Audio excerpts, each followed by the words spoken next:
Boa noite, boa noite. Estamos começando a nossa live de hoje,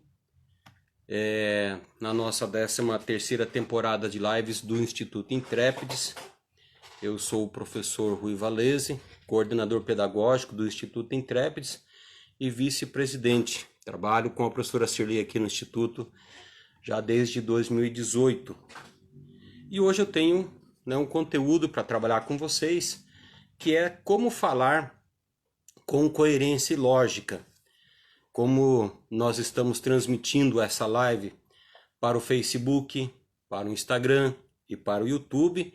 Então, se de vez em quando eu estiver olhando meio de lado, é porque eu estou acompanhando os comentários, quem está entrando. Por exemplo, agora já chegou a Luciana, já chegou o Matheus. Tudo bom, Matheus? Matheus foi meu aluno lá no Colégio Arnaldo Busato. Nós tivemos algumas discussões, algumas conversas muito interessantes dentro da filosofia. Eu sou professor de filosofia da Rede Estadual de Ensino também, professor de filosofia e de história.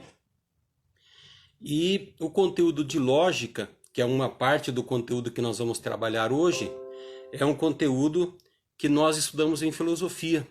Aliás, muito importante, não só para nós organizarmos o nosso pensamento, mas também para nós, principalmente, analisarmos o pensamento, as falas das pessoas. Às vezes nós não conseguimos compreender onde estão as incoerências. Bem-vindo de volta às aulas, Matheus, às aulas de filosofia.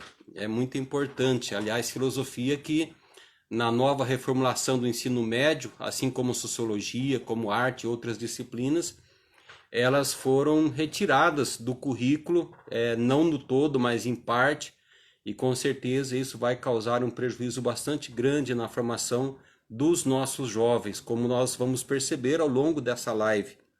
E o título dessa live é Como Falar com Lógica e com Coerência. E aí, para começar, eu gostaria que vocês colocassem o seguinte aí nos comentários.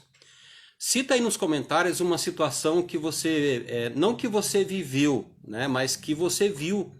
Uma situação que você viu alguém fazendo um discurso completamente incoerente, completamente sem lógica. Que você ficou olhando e falou assim, meu Deus do céu, o que essa pessoa está falando? Porque quando nós falamos de lógica e de coerência, o nosso objetivo é falar de uma maneira que as pessoas entendam primeiramente aquilo que nós estamos dizendo, mas principalmente passar o nosso conteúdo, passar a nossa informação. Conta lá uma experiência que vocês tiveram e como é que ela foi, tá? Bem-vindo, Luiz Flávio, também. O pessoal aqui do Facebook, deixa eu ver se eu vejo quem é que já entrou para nos acompanhar. O último que eu vi foi o Luiz Felipe.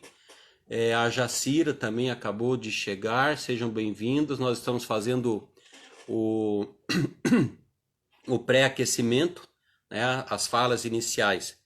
E eu vou começar o nosso conteúdo de hoje falando sobre uma ideia que o Platão desenvolve quando ele fala sobre que a linguagem e, portanto, a palavra, ele utiliza como um conceito de fármaco. E a palavra fármaco, escrita com PH e K, é uma palavra que deu origem à nossa atual farmácia. Farmácia, antigamente, se vocês se lembrarem, era escrita com PH, e essa escrita deriva desse conceito que o Platão utiliza lá no seu pensamento há mais de 2.400 anos atrás. E o que significa a palavra ou a linguagem nesse sentido de um fármaco? Platão dá 3 sentidos para ela. Ele diz assim que quando você faz uso da palavra ou a linguagem, ela pode ter o sentido de remédio. Porque são os produtos que nós encontramos numa farmácia. Lá na farmácia, nosso principal produto e o primeiro produto é um remédio. Ou seja, quando nós estamos falando, quando nós estamos fazendo um discurso, quando nós estamos conversando com as pessoas, nas nossas relações pessoais, interpessoais, na nossa atividade profissional, a nossa palavra pode ser um remédio, no sentido de que ela ajuda as pessoas, ela esclarece as pessoas, ela orienta as pessoas. Então, ela tem essa função de remédio.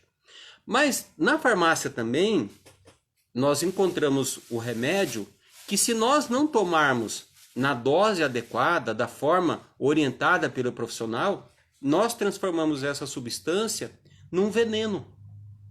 Um remédio qualquer que você precisa tomar, mesmo o mais simples, um antigripal, por exemplo, receitado por um médico, não façam a automedicação.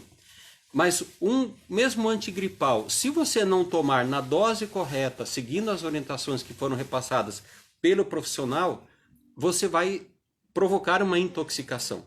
E aquilo que era para funcionar como um remédio, passa a funcionar como um veneno. Por quê? Porque vai fazer mal para o seu corpo.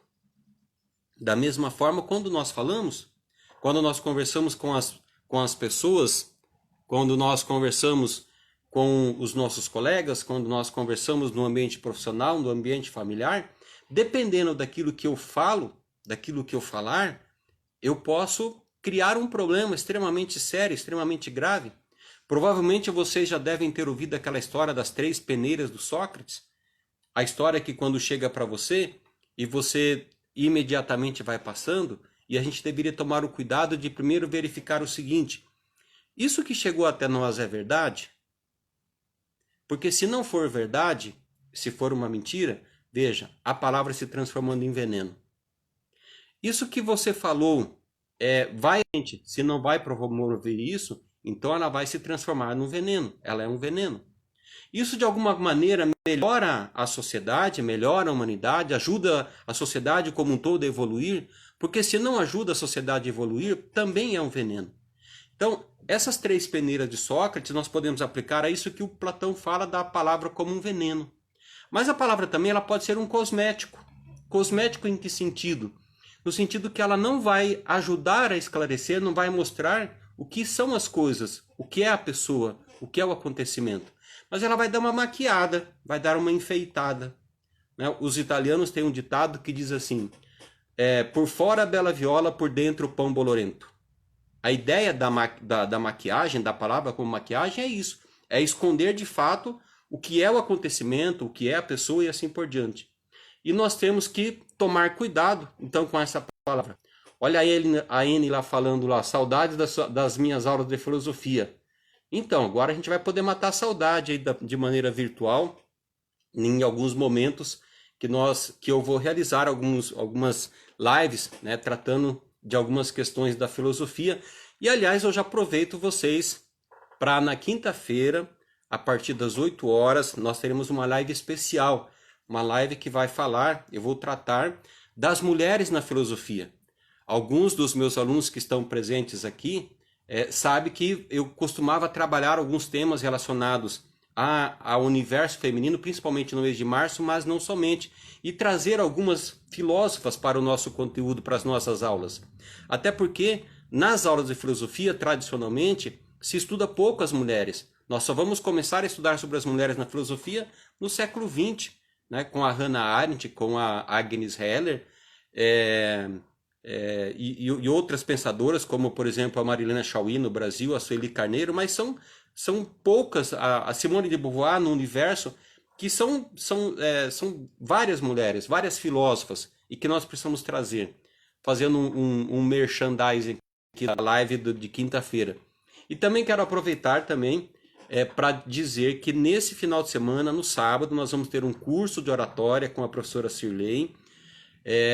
Nós temos ainda acho que 1 ou 2 vagas somente para fechar, é uma turma presencial. E se vocês quiserem maiores informações sobre essa turma, manda aí um comentário, manda um direct para mim ou para a professora Cirlei, que nós vamos atender você com certeza, tá? Então, fechando isso que eu estava falando sobre Platão. Então, a linguagem ela pode ser um remédio, pode ser um veneno e pode ser um cosmético.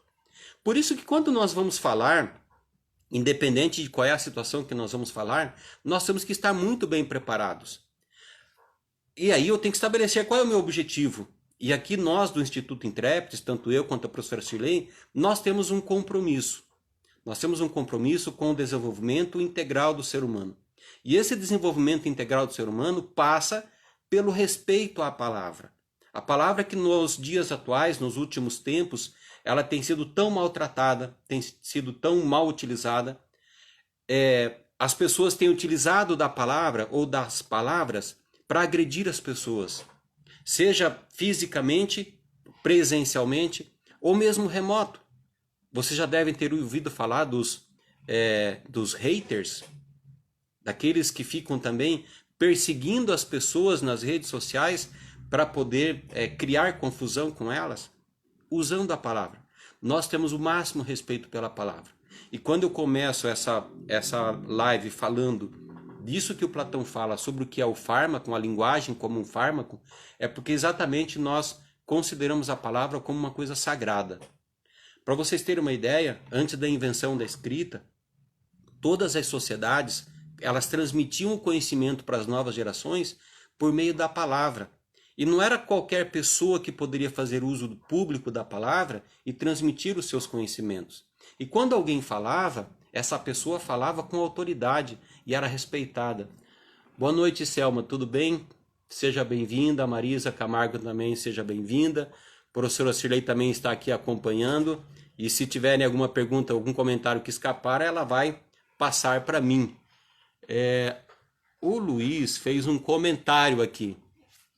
Opa, quase que eu apaguei a live aqui. Professor, bem que o senhor poderia, na medida do possível, fazer uma live com temática filosófica uma vez por semana. Luiz, esse é um projeto, né, que eu estou começando agora com essa atividade. É um projeto que nos próximos meses aí, João Lourenço também, boa noite, João Lourenço.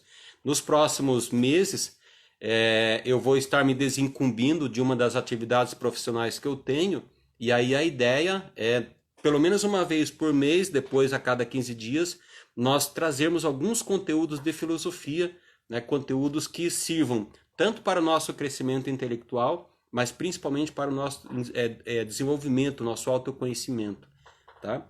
Então, como eu estava dizendo, nós temos uma responsabilidade muito grande com a palavra. E nós queremos, e nos nossos cursos, nós trabalhamos isso. Nós não ensinamos pura e simplesmente as pessoas a falar bonito, como algumas pessoas às vezes querem, né? Ou às vezes até trabalham. Não, nosso objetivo não é esse. Nosso objetivo é que você fale sim, bonito no sentido de encantar a sua plateia, encantar o seu público, mas você fale principalmente com conteúdo e com responsabilidade. Você é responsável por aquilo que você fala. E nós temos que tomar cuidado com os impactos daquilo que nós falamos. Por quê? Porque nós temos pessoas ouvindo. E essas pessoas vão seguir você em algum momento, né? Seguir aquilo que você fala. Todos nós que fazemos uso público da palavra, temos que tomar muito cuidado com aquilo que nós falamos.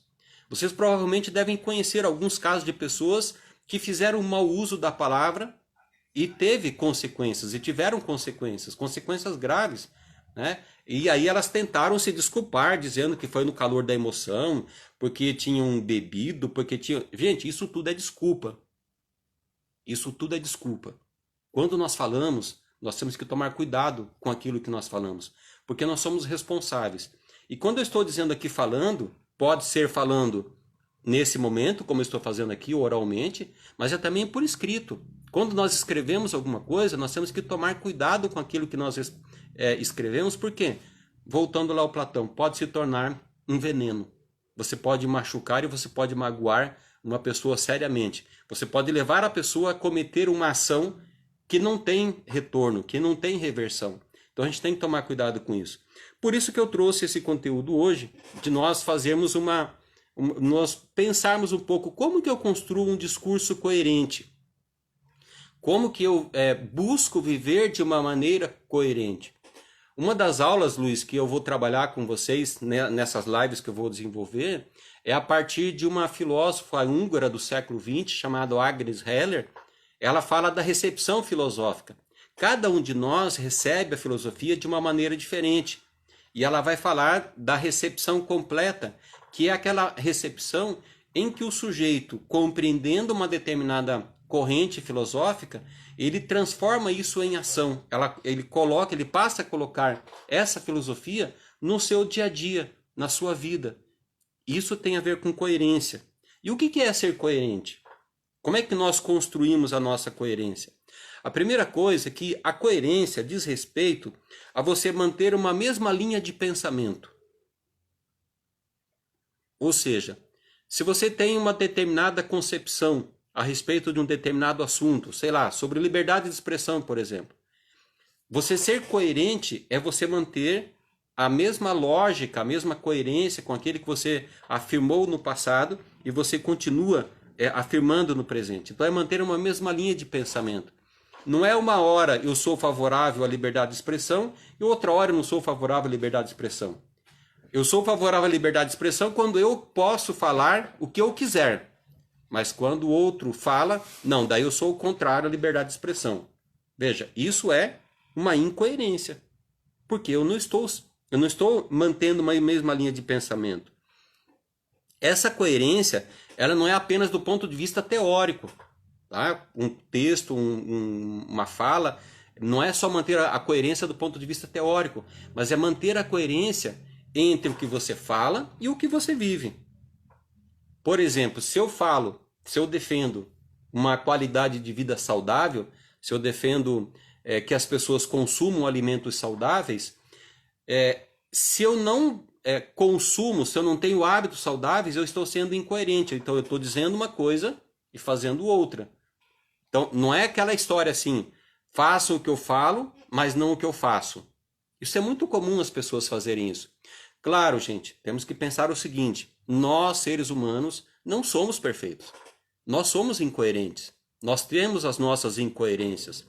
E aí trago mais uma vez o nosso amigo Sócrates, quando ele pega a frase que está lá no templo de Apolo, o Gnótice Alto, e diz assim, conhece-te a ti mesmo. Como é que você busca a perfeição? Como é que você busca o autoconhecimento, o autodesenvolvimento? Conhecendo, buscando saber quem é você. Quem sou eu?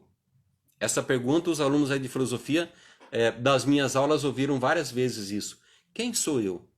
Por que eu estou aqui? Para que eu estou aqui? Veja, há uma diferença entre porquê e para quê. Tá? Mas isso a gente não vai conversar hoje aqui sobre isso. Então, manter a coerência entre aquilo que eu digo e aquilo que eu faço. Há coerência também quando falamos e agimos sempre de uma mesma maneira, portanto. Então, sempre que eu falo uma coisa e eu me comporto daquela mesma maneira, eu estou mantendo a coerência. A coerência também, ela está relacionada com aquilo que nós fazemos.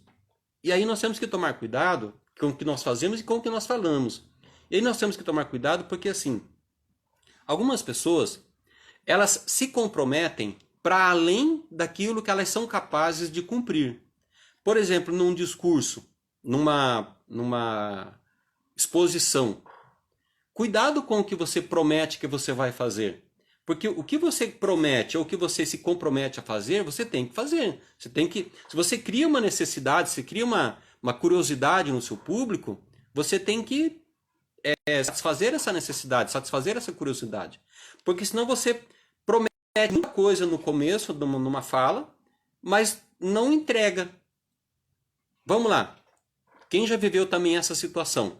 De uma palestra, de uma aula, de uma conversa, que a pessoa criou toda uma expectativa, você ficou todo empolgado com uma determinada situação, mas depois que ela acabou, você percebeu o seguinte, puxa, mas está faltando alguma coisa.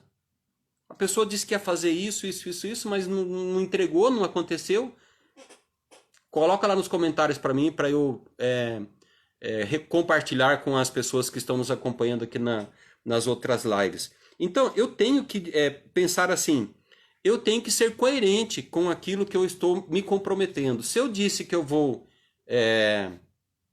conteúdo de matemática que vocês adoram.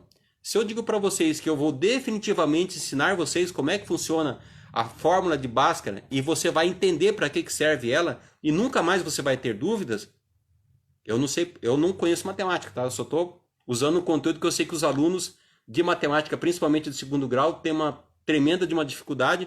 E uma primeira pergunta que eles fazem, um questionamento que eles fazem na matemática sobre qual a importância é sobre essa bendita fórmula. Bendita que é num sentido negativo, tá? Se eu prometo que eu vou fazer isso, se eu me comprometo a fazer isso, eu tenho que fazer você chegar nesse ponto. Se você não chegar, significa que eu frustrei a sua expectativa. Se você não chegar, porque eu não consegui fazer você chegar. Porque aí tem um outro problema. Eu posso me comprometer com uma determinada demanda, mas você também tem que se comprometer com essa tarefa. Ou seja, você tem que acompanhar, tem que prestar atenção, se não entendeu, perguntar e assim por diante. Tá? Então, nós temos que tomar cuidado com aquilo que nós nos comprometemos. Se eu sou um governante, por exemplo, seja municipal, seja estadual, seja federal, e aí eu digo assim, olha, eu prometo que o nosso país nunca mais vai passar por crise nenhuma. Veja, eu estou assumindo um compromisso que não está no meu controle, não está no meu poder. Agora eu posso me comprometer, veja, é diferente, eu posso me comprometer que diante de uma crise eu vou fazer o máximo possível para ou resolver, ou amenizar, ou ajudar as pessoas. Aí é diferente, porque você não está dizendo que você vai resolver o problema, mas você vai assumir esse compromisso para você. Então, quando nós vamos começar um discurso, quando nós vamos começar uma fala, nós temos que tomar cuidado com aquilo que eu estou me comprometendo. Tá? Para nós continuarmos a nossa coerência, nós temos algumas dificuldades. E uma das primeiras dificuldades que nós temos para manter a nossa coerência é a falta de experiência com um determinado assunto ou com uma determinada ação. O que é essa falta de experiência? É eu me comprometer com alguma coisa, mas eu ainda não ter a vivência suficiente para dar conta dessa responsabilidade. Então, isso também é uma forma de eu ser incoerente. Por quê? Porque eu não tenho experiência suficiente ainda. Claro, eu vou adquirir a experiência conforme eu vou vivendo, conforme eu vou experimentando, conforme eu vou realizando as atividades. Mas eu tenho que tomar cuidado que essa falta de experiência pode me prejudicar no desenvolvimento de uma atividade, numa fala, num discurso. E junto com ela, junto com a falta de experiência, tem a falta de maturidade. A maturidade é o seguinte: eu até tenho uma quantidade relativa de experiências vividas em trabalhar um determinado tema ou em realizar uma determinada tarefa, mas eu não transformei essa experiência em sabedoria. Isso é maturidade. Eu tenho a experiência, tenho uma larga experiência, mas eu não transformei isso em conhecimento. Eu não potencializei essas experiências que eu vivi. Um outro problema para nós mantermos a nossa coerência, as dificuldades, está na nossa impulsividade, quando nós agimos por impulso, ou seja, nós não pensamos para agir. Na mitologia grega tem dois titãs que são bem interessantes, porque eles espelham, eles expressam, eles representam exatamente isso, essa história da impulsividade. O Prometeu e o Epimeteu. O Prometeu, na mitologia grega, é o titã, é aquele que pensa antes de agir. Então, é aquele que, tendo vivido as experiências, ele desenvolveu sabedoria, ele criou sabedoria e, portanto, ele pode realizar as tarefas ou as atividades da melhor maneira possível. Já o Epimeteu é aquele que pensa depois que fez. Primeiro ele faz, primeiro ele age, depois ele pensa. Mas ele não transforma essa experiência, ele pode até agir e pensar e mudar a prática, a ação dele. Mas ele não muda a prática, porque ele continua agindo sem pensar. Então, a impulsividade é isso que nós fazemos. Quando nós agimos por impulso, nós agimos sem pensar adequadamente, sem pensar o suficientemente adequado e necessário para evitar, para prever possíveis problemas que possam existir. A reação inadequada ou desproporcional também.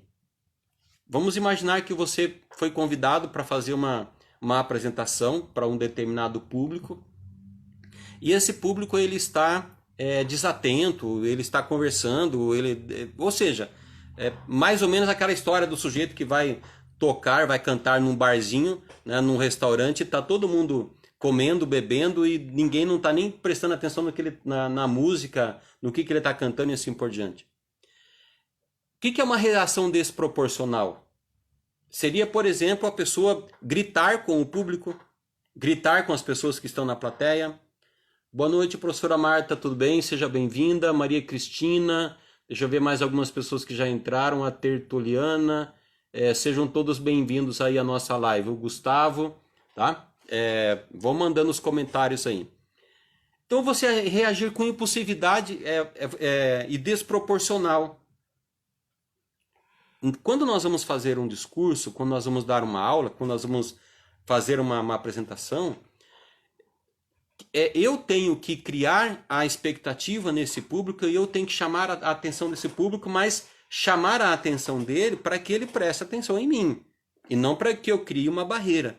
Quando eu reajo de maneira desproporcional, eu crio uma barreira, eu crio uma resistência. Ou, por exemplo, largar, né, sair do palco, sair do púlpito, seja lá onde você está, e simplesmente ir embora. Largar todo mundo na mão. Veja, você foi convidado para falar. E aí você tem que tomar, tem que prever, por exemplo, que pode acontecer algumas aquilo que a gente chama de intercorrências, alguns problemas. O público pode estar preocupado com outras questões, por exemplo, de repente aquilo que você veio falar não é a primeira preocupação do público. Pode ter acontecido de ter faltado energia, pode acontecer de o kit multimídia que de repente você encomendou para falar não funcione, e aí você vai ter que ser criativo, inclusive para improvisar. Outra dificuldade, outro problema para nós mantermos a coerência é a procrastinação. O que é a procrastinação? É quando eu fico protelando ações que eu devo tomar e eu fico deixando para depois, eu fico deixando para amanhã, para depois de amanhã e assim por diante. E aí nós precisamos tomar cuidado em aquilo que nós temos que fazer, nós pensarmos assim, o que é urgente e o que é necessário. De tudo aquilo que eu tenho que fazer, eu tenho que identificar aquilo que é urgente e aquilo que é necessário.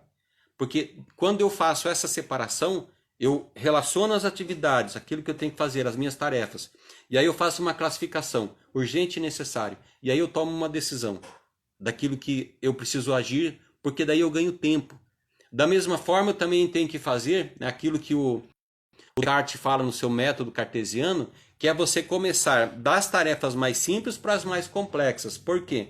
Porque se você começa das tarefas mais complexas, primeiro, você vai perder mais tempo para fazer isso. Muito provavelmente você vai ficar irritado, vai ficar incomodado, porque dá mais trabalho, isso exige mais.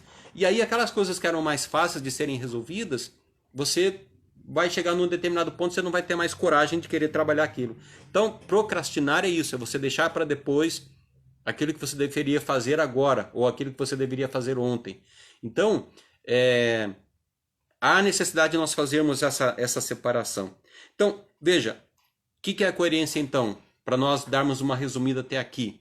A coerência então é você manter uma mesma linha de pensamento durante todo o tempo e manter uma conexão entre aquilo que você fala e aquilo que você faz. Isso não significa que ao longo da nossa vida nós não possamos mudar de pensamento, mudar de ideias, não é isso que eu estou falando. Não é assim, eu sempre pensei assim, então eu sempre tenho que pensar dessa forma. Existem algumas frases que dizem assim, alguns pensamentos que dizem assim, não tenha medo da mudança, tenha medo de ficar parado. Né? Mudar não é o problema, nós precisamos mudar constantemente.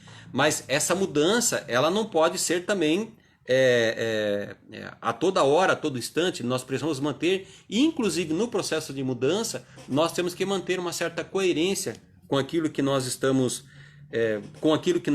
mudando, com aquilo que nós estamos incorporando. Aí nós chegamos à lógica. Como é que eu me policio, ou me cuido, ou me preparo, ou me desenvolvo com relação à lógica? O que é lógica? Por exemplo, às vezes nós ouvimos alguém convida você e fala assim, fulano, você vai na festa, vai lá na festa na casa do Mateus? Aí alguém responde assim, é lógico que eu vou. Quando essa pessoa está usando essa expressão, é lógico que eu vou, em outras palavras, ela está dizendo o quê? Olha, o Mateus vai dar uma festa, eu sou amigo do Mateus, eu sou festeiro, eu estou livre nessa data, nesse horário. É lógico que eu vou, né? Eu estou disponível, então é lógico que eu vou. Ou alguém ouve uma história e fala assim, mas isso não tem lógica, isso não faz o menor sentido, no final das contas é isso que eu estou querendo dizer. Isso não tem pé, não tem cabeça, né? É outra expressão que nós utilizamos. Então, fazer um discurso lógico é fazer um discurso, é fazer uma fala sem você se contradizer. Você afirma uma coisa, tem uma certa semelhança com a coerência, tá? É você falar uma coisa num determinado momento, num determinado discurso, e depois você falar algo completamente o contrário daquilo, o oposto daquilo. Então você tem que ter uma certa lógica. Por exemplo, Se você é uma pessoa que defende o princípio da vida como um princípio básico, fundamental, no seu discurso você tem que manter essa ideia da defesa do princípio da vida. Então, eu começo dizendo, olha, eu sou defensor da vida, que as pessoas tenham vida em abundância e assim por diante. E para que as pessoas tenham vida em abundância, nós precisamos produzir mais alimentos. E para produzir mais alimentos, nós precisamos ampliar a área de produção de mantimentos, de alimentos, seja de grãos, seja de criação de animais. Para isso, nós precisamos derrubar as florestas e utilizar mais agrotóxicos. Veja, você começou dizendo que você defende a vida, o princípio da vida. Você justificou por que você defende o princípio da vida e como você defende esse princípio da vida. Mas a partir do momento que você defende essas duas outras ideias, você está apresentando um raciocínio que não tem lógica, porque há uma contradição aí que você está apresentando no seu discurso.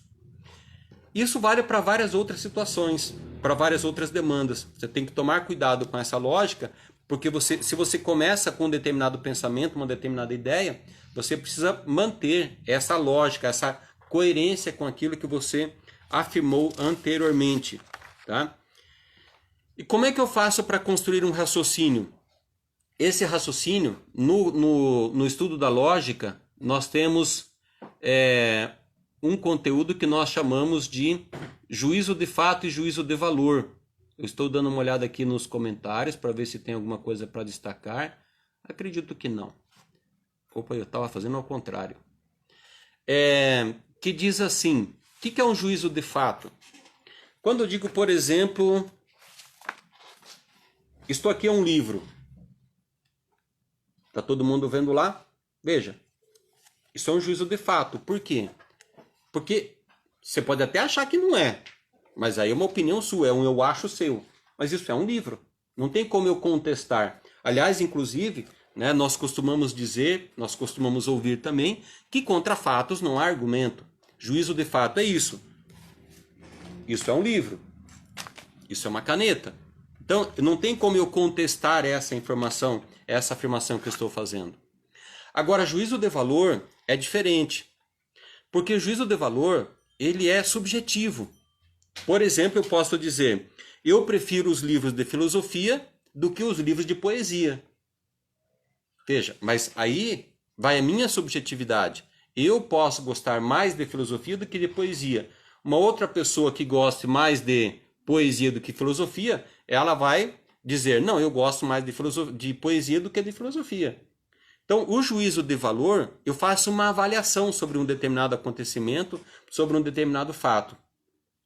Eu faço um julgamento, portanto, eu me posiciono diante de um determinado acontecimento.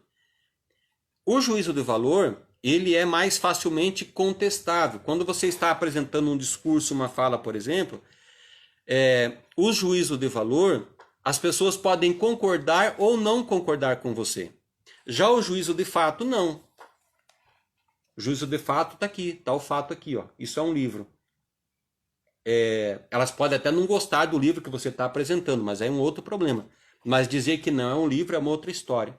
Então, num discurso, quando nós utilizamos juízo de fato, é mais fácil de nós desenvolvermos o nosso raciocínio e mantermos a nossa coerência e a nossa lógica.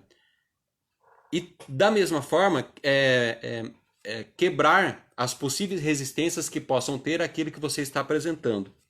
Quando nós apresentamos juízo de valor, aí nós temos que tomar um certo cuidado. Por quê?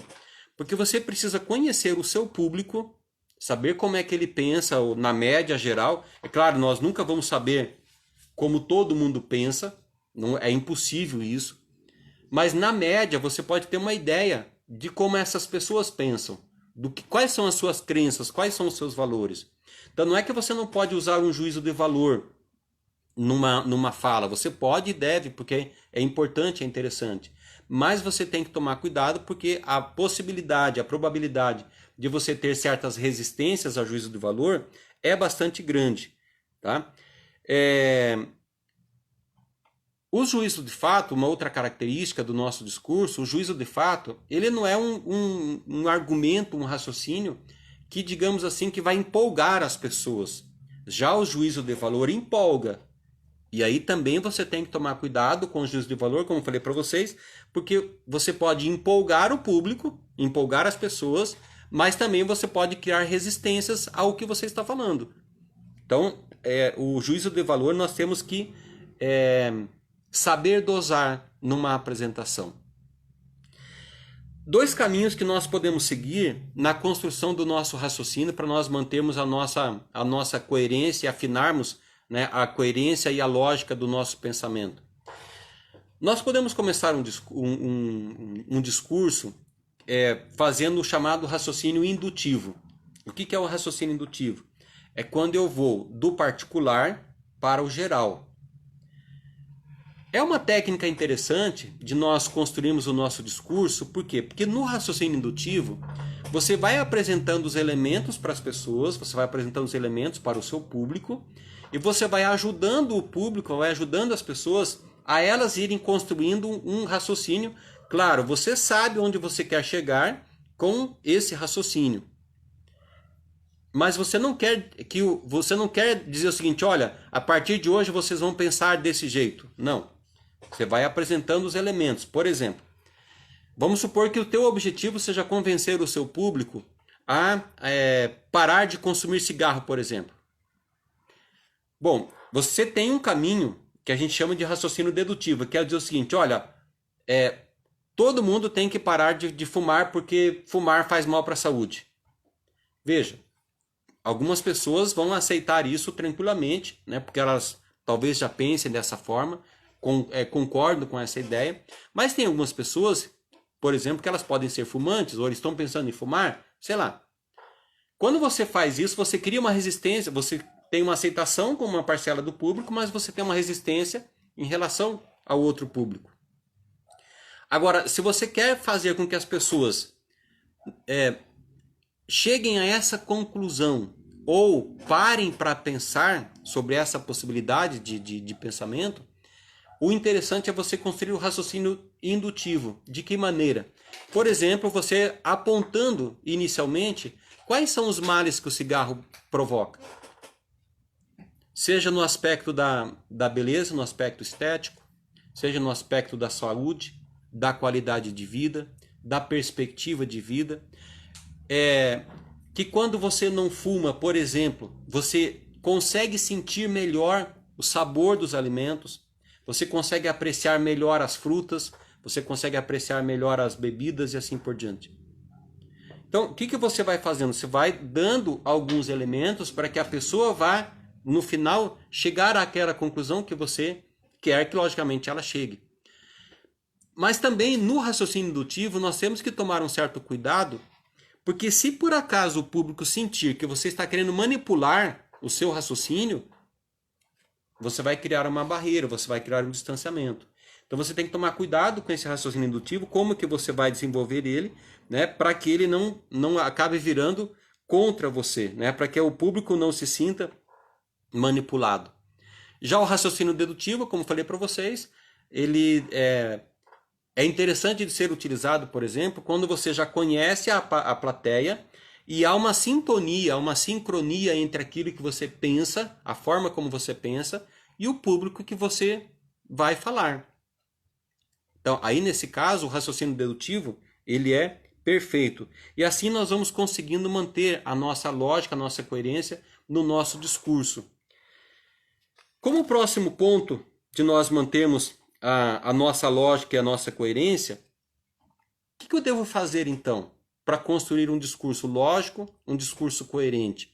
Primeiramente, se você vai ter que estudar, vai ter que pesquisar sobre aquele assunto. Por exemplo, hoje, apesar de ser professor de filosofia já há quase 30 anos, ainda assim, eu parei hoje à tarde e fui pesquisar sobre isso. Alguém poderia pensar, nossa, professor, mas com tanto tempo você não sabe já o que você tem que dizer? A autoconfiança não é boa conselheira nesses casos.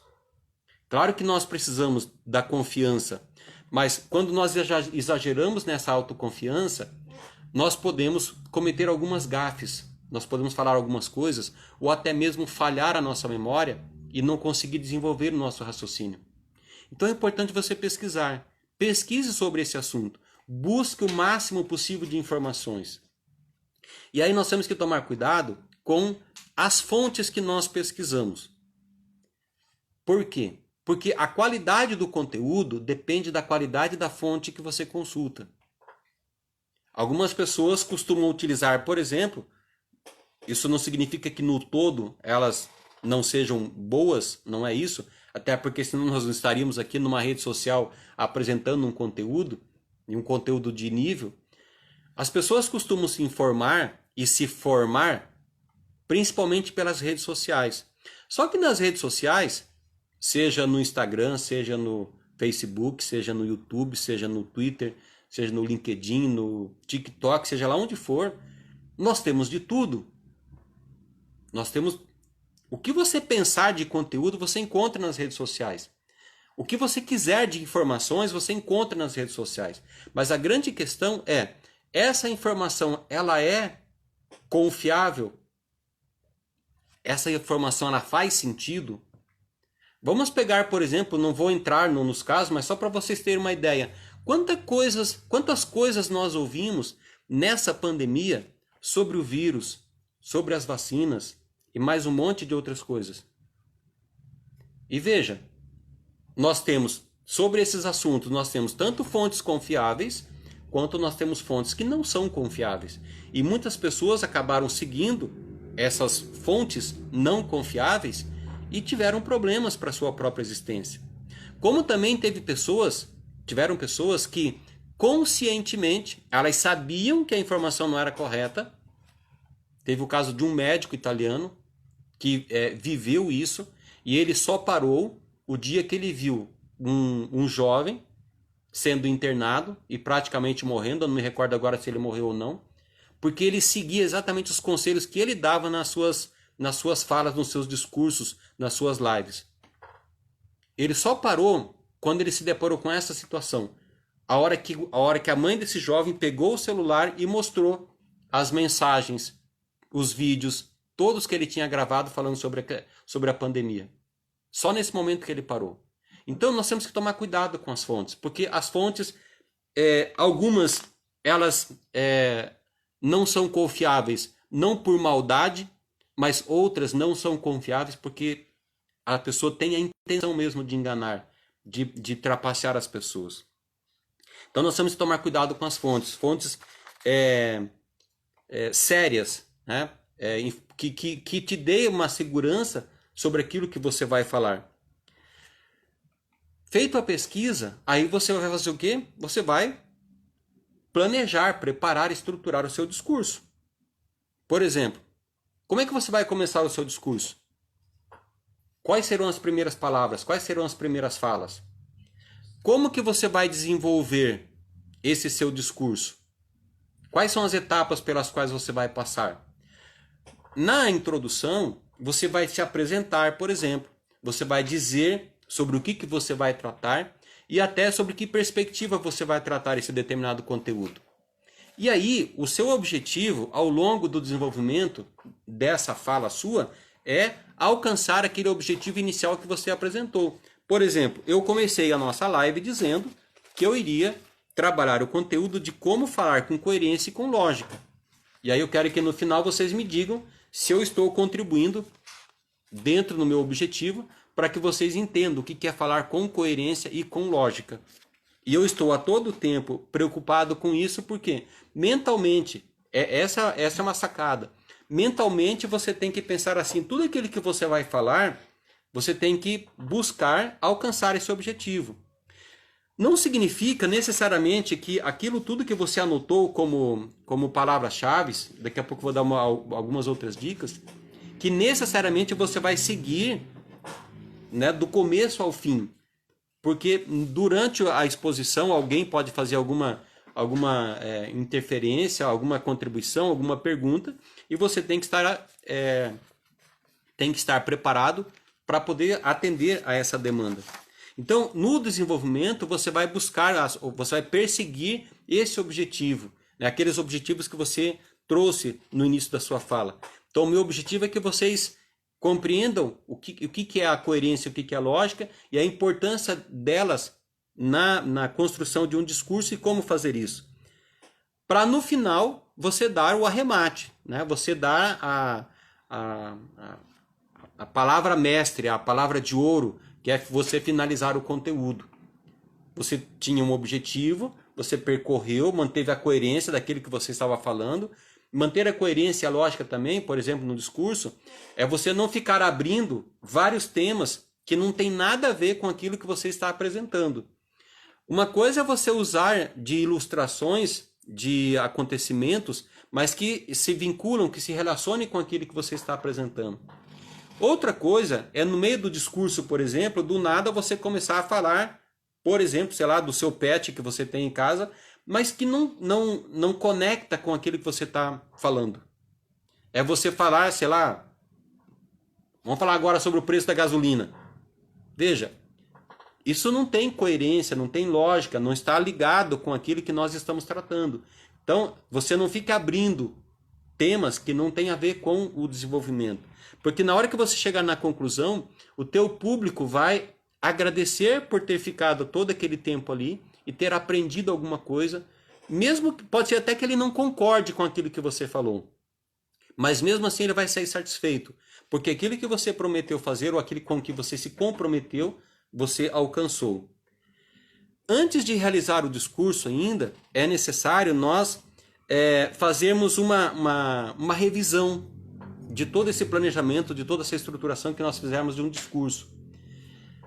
Voltando ainda lá ao Descartes, ao método cartesiano, ele dá 4 passos, né? O método cartesiano nos diz assim, olha, primeiramente, não assuma nada como verdadeiro ou como falso, se você não verificar antes se é verdadeiro ou se é falso.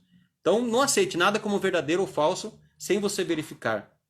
Aí você vai verificar. Então, não é só não aceitar. Não, eu vou resolver essa dúvida, eu vou resolver esse problema. O que eu faço? Então, eu vou buscar o máximo possível de informações sobre esse fato, sobre esse acontecimento. Lembra que eu falei sobre a fonte? Então, busque todas as formas de informações.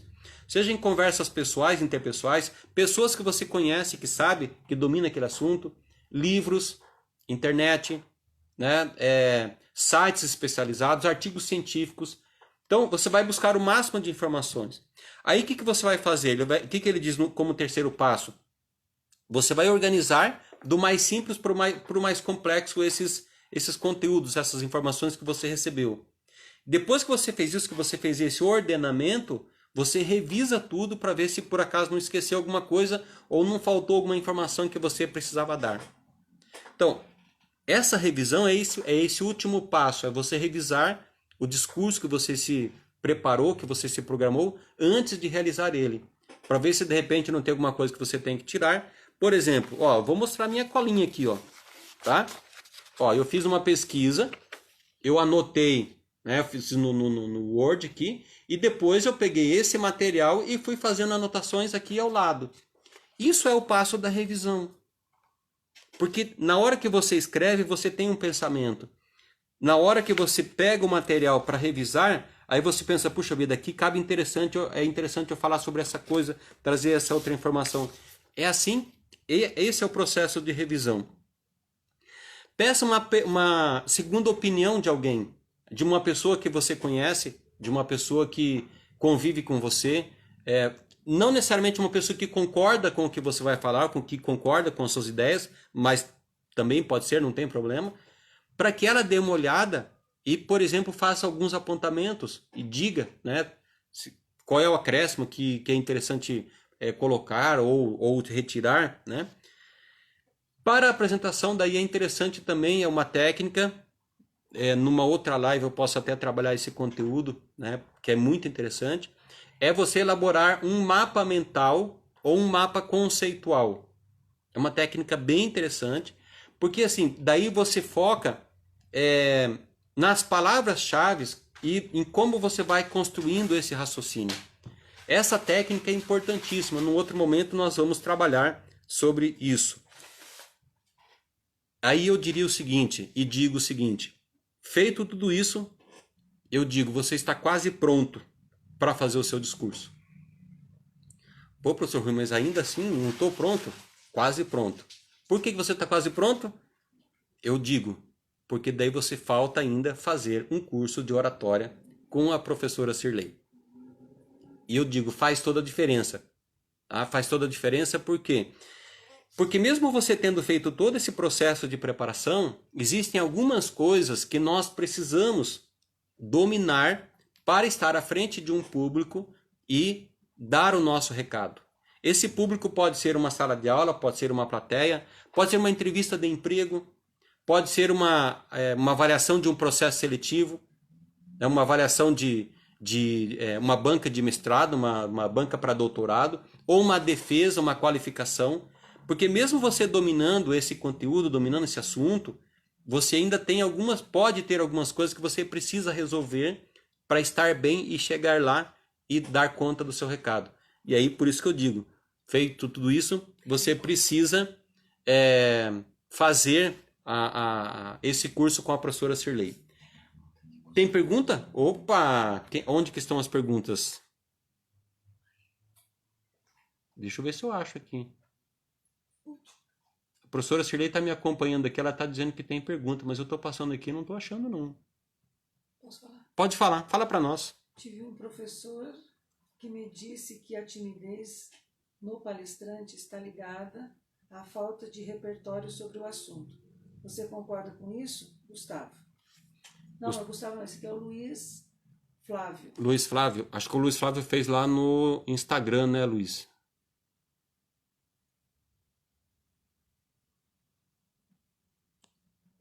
Acho que é isso. Veja, se há relação entre a timidez e o domínio do conteúdo? Se é falta de repertório. Se é falta de repertório. Bom, no meu entendimento, eu vejo assim. A falta de repertório é uma coisa. A timidez tem uma outra origem. Ela tem uma outra razão. A falta de repertório vai sim te deixar inseguro para falar sobre um determinado conteúdo. Vamos supor, por exemplo, que eu tivesse vindo aqui falar para vocês sobre lógica e coerência e é um conteúdo que eu não domino. Então, eu vou estar inseguro para falar sobre isso. E aí é um problema meu, por quê? Porque, e aqui no Intrépidos nós defendemos isso, é que quando você vai falar, lembra que eu falei aqui, como é que eu faço para manter a minha lógica e coerência? Primeira coisa, pesquise sobre o assunto. Pesquise sobre o conteúdo. Por quê? Porque quando você pesquisa sobre o conteúdo, você pode pesquisar, por exemplo, para você fazer um curso, sei lá, de 40 horas sobre um determinado conteúdo. Mas você vai falar só 40 minutos, ou você vai falar só 30 minutos. Não tem problema. Porque quanto mais conteúdo, quanto mais conhecimento você tem sobre um assunto, mais seguro você está. Agora, a timidez, ela está relacionada a outros elementos, a outros fatores. A timidez, ela está relacionada, por exemplo, com a educação que você teve, com as relações pessoais e interpessoais que você teve, seja com o pai, com a mãe, com os professores, com as outras pessoas.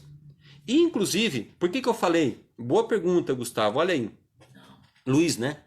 Luiz, por que eu falei assim, feito tudo isso, vai fazer o curso de oratória com a professora Cirlei? Porque lá no curso de oratória com a professora Cirlei, você vai entender exatamente o que é a timidez. E se ela existe ou não. E, principalmente, como trabalhar, como tratar disso. A pessoa, por exemplo, provavelmente vocês conhecem o Milton Nascimento, o Chico Buarque, que são cantores, né? Se você já assistiu alguma entrevista deles, eles vão dizer o seguinte, olha, eu sou tímido. Aí alguém pode pensar, como assim? Milton Nascimento, com toda aquela voz, Chico Buarque, com toda essa experiência e voz, como assim tímido? Eles se consideram tímidos, mas na realidade a questão é outra. Então, você pode ter um grande conhecimento, uma quantidade muito grande de informações a respeito de um determinado assunto, mas se você tiver essa situação pode prejudicar, não é que vai necessariamente, pode prejudicar se você não souber lidar com ela na hora em que você vai falar em público, que você vai cantar e assim por diante, tá? Luiz, não sei se respondi a sua pergunta, a sua dúvida. Tem mais uma? Opa, pode falar, professora Cirlei. Matheus, Mas nesse caso, no lugar de lógica, o dia uso. Discurso. Nesse caso, no lugar da lógica, o discurso que se contradiz na essência daquilo que defendemos é falácia? É correto? Então, Mateus, aí uma coisa é quando nós construímos um discurso que ele não tem lógica, tá? No caso da falácia, tem sim o problema da lógica.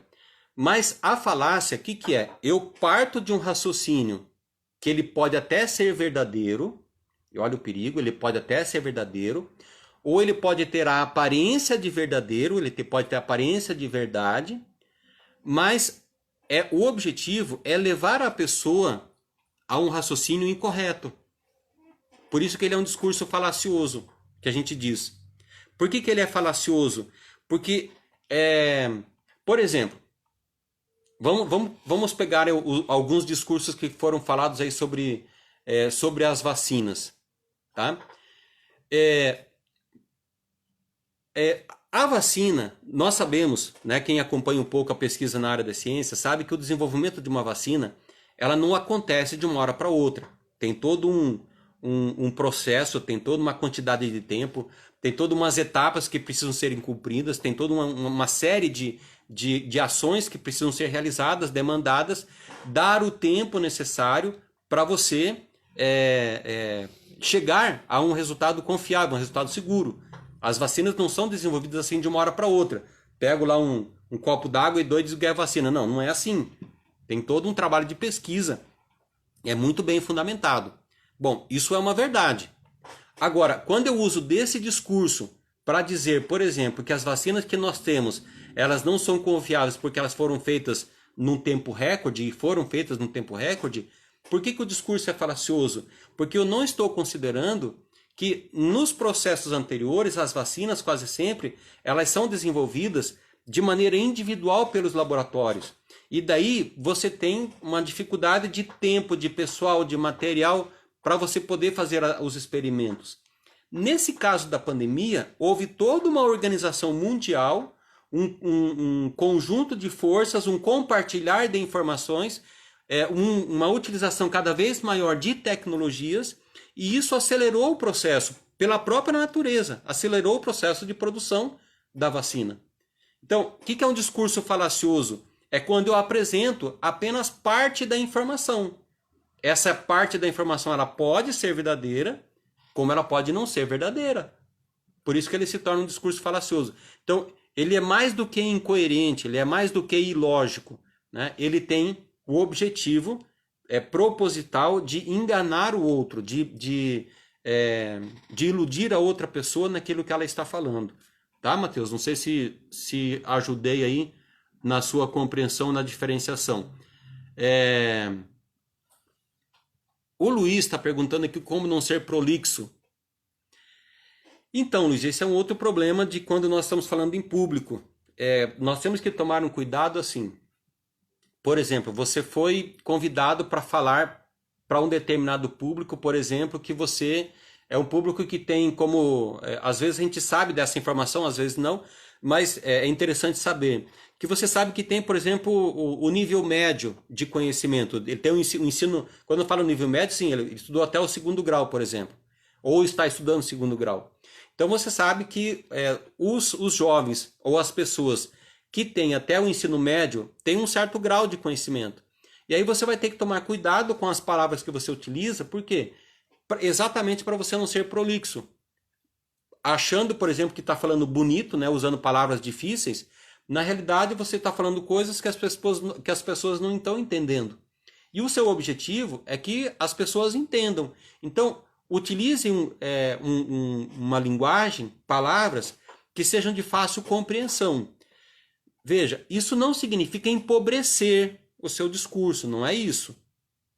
Porque eu vou falar com jovens, então eu vou usar uma linguagem, né, que eles utilizam no seu dia a dia, um monte de gírias, mas essas gírias, elas não combinam com aquilo que eu estou falando, com aquilo que eu estou apresentando enquanto conteúdo. Claro que eu posso utilizar gíria num determinado momento, desde que ela seja coerente com o discurso que eu estou elaborando. Então, há necessidade de tomar esse cuidado, né? Você vai falar, por exemplo, sei lá, com pequenos agricultores de uma determinada área rural. Você precisa se apropriar de alguns conceitos que eles utilizam no seu dia a dia, porque daí fica mais fácil eles compreenderem o seu discurso. O Luiz fala também dos sofistas, também declamavam falácias por Atenas. Sim. Só que os sofistas, Luiz, a gente tem que tomar um cuidado, porque há uma certa deturpação histórica do papel dos sofistas. Nós temos que tomar um cuidado com isso pela seguinte razão. Qual a importância dos sofistas? Os sofistas, eles foram importantes porque no que eles acreditavam? Que as virtudes como conhecimento poderia ser ensinada para as pessoas. Por isso que eles faziam as suas aulas, davam as suas aulas. Qual é o problema? Para a gente ficar bem responder um pouco e deixar o gancho aí para um outro momento que nós vamos nos encontrar. Qual era o problema dos sofistas? Que eles preparavam as pessoas para falar em público, mas elas não cuidavam tanto com o conteúdo desse discurso. Elas se preocupavam muito mais com a forma. Nós aqui do Intrépides, agora eu vou puxar a sardinha para o nosso lado aqui. Nós nos preocupamos tanto com o conteúdo quanto com a forma. Como eu falei para vocês no começo da nossa live, você é responsável por aquilo que você fala. Você tem que assumir essa responsabilidade. Portanto, nós não podemos falar qualquer coisa. Nós temos que ter compromisso com o que eu estou falando. Por isso que nos nossos cursos nós temos essa preocupação, tanto com a forma, como você vai apresentar o seu discurso, mas também e principalmente com o conteúdo. Esse conteúdo ele tem que ser relevante, ele tem que transformar a sociedade, ele tem que contribuir para uma sociedade melhor. Certo, Luiz? Mateus, você pergunta como ser didático. Aí é uma outra live para um outro pôr do sol, como diria o nosso filósofo fofão, personagem que apresentava um programa bem interessante lá na TV Bandeirantes. Não estou fazendo propaganda aqui não, tá bom? Gente, agradeço a participação de vocês, as contribuições, os comentários. Como eu falei para vocês, na quinta-feira nós temos uma outra live, uma live sobre a presença das mulheres na filosofia. É uma live também que eu estou preparando com muito carinho. Tem algumas coisas escritas sobre isso. Tem alguns trabalhos que eu realizo nas aulas de filosofia, tanto no ensino médio quanto na graduação. Né? Eu trago esse conteúdo para as aulas de filosofia. Então vai ser uma aula top mesmo. É meu compromisso, né? Entregar o melhor para vocês. E no sábado agora, eu acho que nós temos umas 2 vagas somente, se eu não me engano, pela última contagem que eu fiz. Nós temos um curso de oratória só para as mulheres, curso de oratória assertiva para as mulheres, com a professora Cirlei Machado Maciel, que em 2018 recebeu o prêmio como maior autoridade em oratória do estado do Paraná, e isso não é força da expressão, gente. Ela tem mais de 35 anos de trabalho, já são mais de 350 mil pessoas que ela já atendeu direta ou indiretamente nos seus cursos, palestras, mentorias, artigos escritos. Então ela pesquisa sobre isso. Ela não é simplesmente uma professora de oratória, ela é pesquisadora do assunto. Mas esse curso ele é presencial e ele é somente para as mulheres. Então, mulherada que estão acompanhando a live aqui, corre lá que ainda dá tempo, tá? Depois, no dia 28 de março, nós vamos começar uma turma online de oratória. Também está valendo. Se você gosta dessa forma online, também. Mas só que essa turma online, ela é para todo o Brasil, tá? Então, o número de vagas é mais restrito ainda, tá bom? Gente, obrigado pela presença, obrigado pelas participações, pelos comentários, pelas perguntas. E ficamos à disposição nas nossas redes sociais. Eu estou tanto no Facebook quanto no Instagram. Também estou no YouTube. Essas lives que nós fazemos, nós gravamos ela e disponibilizamos lá no YouTube, no nosso canal Intrépido Desenvolvimento. Tem lá conteúdo de altíssimo nível de todos os assuntos que vocês possam imaginar nessa área de desenvolvimento humano. E aguarde, porque no final de março, começo de abril, nós teremos mais novidades para vocês, tá bom? Gente, um beijo, descansem bem e busquem sempre o processo de desenvolvimento de vocês. Porque o maior investimento que nós fazemos é em nós mesmos. E isso ninguém tira. Tudo que nós temos podem nos tirar um dia. Mas o conhecimento que a gente adquire, não. O conhecimento ele é para sempre. Tá? Enquanto nós vivermos nessa face da terra, nós estaremos com ele. Tá bom? Tchau para vocês. Bom descanso e até quinta-feira. Não, amanhã acho que a professora Live vai fazer. A professora Live. Ó, já estou até mudando o nome da professora Cirlei. Amanhã eu acho que a professora Cirlei vai fazer uma live, mas aí a gente vai divulgar para vocês e aí vocês nos acompanhem e nós vamos estar juntos novamente. Tchau, tchau.